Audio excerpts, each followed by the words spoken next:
আজকে মিম মন খুলে রান্না করছে, আর কোনো ভয় নাই। দেশ আবার নতুন ভাবে স্বাধীন হয়েছে, তাই না মিম? হ্যাঁ। এতদিন ভয়ে ভয়ে রান্না করতে পারেনি।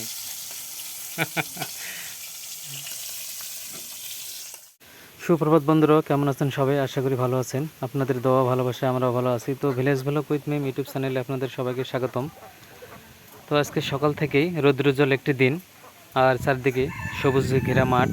আপনাদের চোখ যতদূর যাবে দেখতে পারবেন চারিদিকে সবুজ আর সবুজ। কারণ কিছুদিন আগে এই ধানগুলো লাগানো হয়েছিল এবং এই ধানগুলো এখন সবুজ হয়ে গেছে এবং চারিদিকে সবুজে ভরে গেছে পুরো মাঠ জুড়ে। আর এদিকে আপনাদের এই যে কচু শাকগুলো দেখেছিলাম, সে কচু শাকগুলো অনেক সুন্দর হয়ে গেছে। কচু শাকগুলো একবার খাওয়ার উপযুক্ত। এখন এর পাতা ডাল সবই খাওয়া যাবে। তো এই কচু শাকগুলো একদিন আমরা রান্না করে খাবো। একদিন বলছিলাম যে এই কচু শাকগুলো রান্না করার ভিডিও আপনাদের দেখাবো। তো অবশ্যই একদিন এই ভিডিওটি করব এবং আপনাদের মাধ্যমে শেয়ারও করব। তো এখন আমি বাসার দিকে যাচ্ছি, আর এই যে আমাদের হাঁস। তো আজকে মিম কি রান্না করবে সেটা পুরো ভিডিওটি আপনাদের দেখাবো। তো চলুন বন্ধুরা বাসার দিকে যাই। হ্যাঁ রায়ন বাবু, হাওয়া আছে দেখো। তো বন্ধুরা আজকে গরম ভাত রান্না করা হয়েছে, সাথে আলু ভর্তা আর ডিম ভাজি। আর গরম ভাতের সাথে আলু ভর্তা হলে একটা সেরকম স্বাদ হয়। আর একটা মরিচ আছে, যদি কারো লাগে তাহলে অবশ্যই কমেন্টস করে জানাবেন। শুকনো মরিচ, একবার তেল দিয়ে ভাজা। দেন ছানা ভালো হয়েছে। ডিম ডিম ডিম ভালো হয়েছে। ডিমও ভালো। আচ্ছা তাড়াতাড়ি খাও, কাজ আছে আজকে, অনেক কাজ। সাপিয়া যাবেন? কি করবেন ভাইয়া? রায়ন বাবু সাপিয়ার কাছে যাবে খেলা করতে।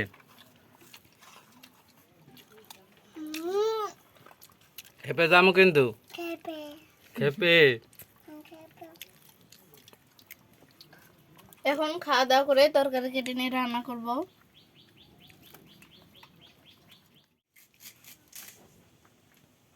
আসসালামু আলাইকুম বন্ধুরা, আপনারা সবাই কেমন আছেন? আশা করি ভালো আছেন। Village blog with Mim YouTube চ্যানেলে আপনাদের সবাইকে স্বাগতম। বরাবরের মতো আবারও চলে আসলাম আপনাদের সামনে কিছু নতুন রেসিপি নিয়ে। তো আজকে কচু রান্না করব।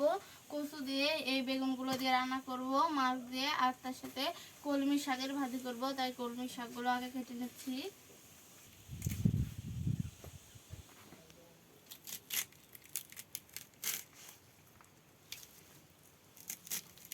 পাতাগুলো আগে বেছে নিয়েছিলাম, এখন সবগুলো একসাথে কুচি কুচি করে কেটে নিচ্ছি, তাহলে তাড়াতাড়ি হয়ে যাবে।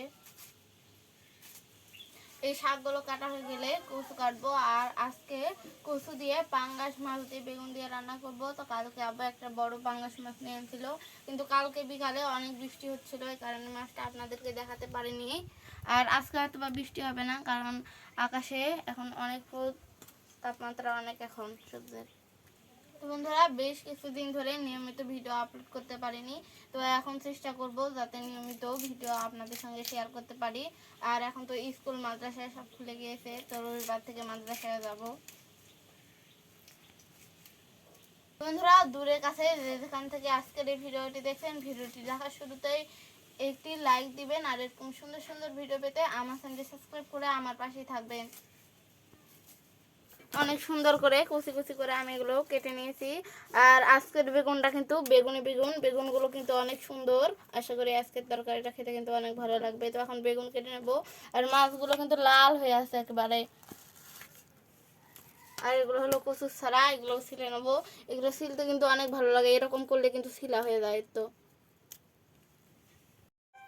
এই যে রায়নের মুরগি আবার চলে আসে। মুরগা মুরগা না মুরগি? এটা মুরগা মুরগি। মাছ ভাজি করার জন্য তেল দিয়ে দিলাম। এবার হলুদ লবণ মরিচ দিয়ে মেখে রাখা মাছগুলো দিয়ে দেবো।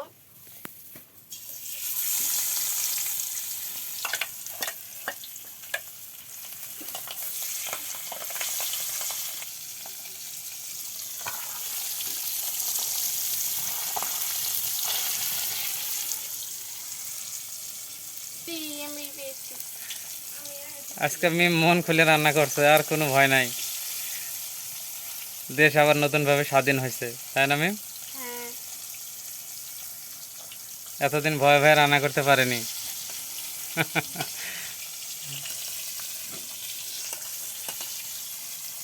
আর লাল ফোঁটা দিয়ে দাও মেহেন্দি দিয়ে সবুজের ভিতরে। এখন তুলে নিচ্ছি।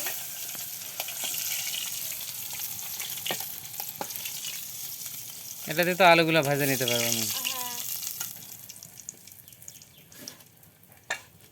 পেঁয়াজ কুচি, কাঁচামরিচ কুচি আর তেজপাতা দিয়ে দিলাম। তেল অনেক গরম হয়ে গেছে, এই চুলো ছাড়াই আজকে রান্না হবে। তাই আজকে চুলা ছাড়া হয়ে যাবে, থাক চুলা বন্ধ করে দাও। হ্যাঁ, সব রকমের মশলা বাটা, স্বাদ মতো লবণ, হলুদের গুঁড়া আর মরিচের গুঁড়া দিয়ে দিল। মশলাগুলো কষানো হয়ে গিয়েছে, এবার কচু আর বেগুনগুলো দিয়ে দিল, আর তার সাথে একটা শুধু আলু দিয়েছে। কষানোর জন্য অল্প একটু পানি দিয়ে দেবো, দিয়ে ভালো করে কষিয়ে নেব। কি খবর? এখনো কচু ভালো করে সিদ্ধ হয়নি।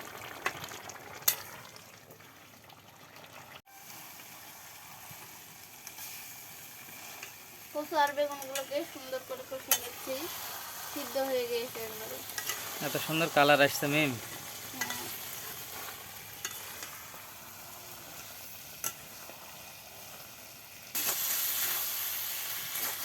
কচুগুলো এভাবে সুন্দর করে কষিয়ে নিচ্ছি। আপনারাও কষাবেন, তাহলে তরকারি, যে কোনো তরকারি যদি বেশি করে কষায় তাহলে সেটা ভালো লাগে। কষানো হয়ে গিয়েছে, এবার পরিমাণ মতো পানি দিয়ে দিচ্ছি। এবার ভেজে রাখা মাছগুলো দিয়ে দিলাম।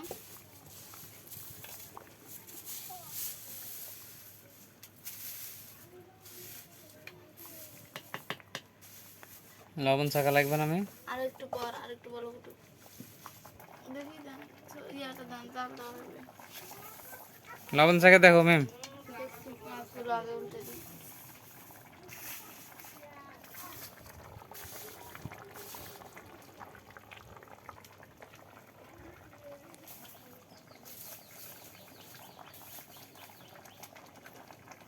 একটু লবণ লাগবে। তো বন্ধুরা, এখন এই কচুর তরকারিটা নামিয়ে নেব আর শাকের ভাজি করব। এই যে রায়ন বাবা এখন তাল খাচ্ছে, দেখি কি বাবা এটা? মিষ্টি? কেমন লাগছে খেতে? খুবই মিষ্টি। শাক ভাজি করার জন্য তেল দিয়ে দিলাম। পেঁয়াজ কুচি, কাঁচামরিচ কুচি, রসুন কুচি, সব রকমের মশলা বাটা, শুকনো মরিচ কুচি সব একসাথে দিয়ে দিলাম। স্বাদ মতো লবণ দিয়ে দিলাম। মশলাগুলো ভাজি করা হয়ে গিয়েছে, এবার শাকগুলো দিয়ে দেবো।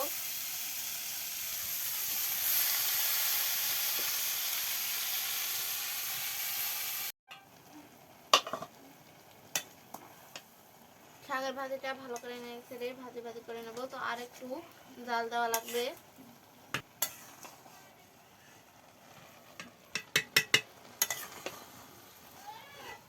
আর একটু জাল দেওয়া লাগবে, কিন্তু সিদ্ধ হয়ে গিয়েছে, কিন্তু পানিগুলো এখনো শুকায়নি।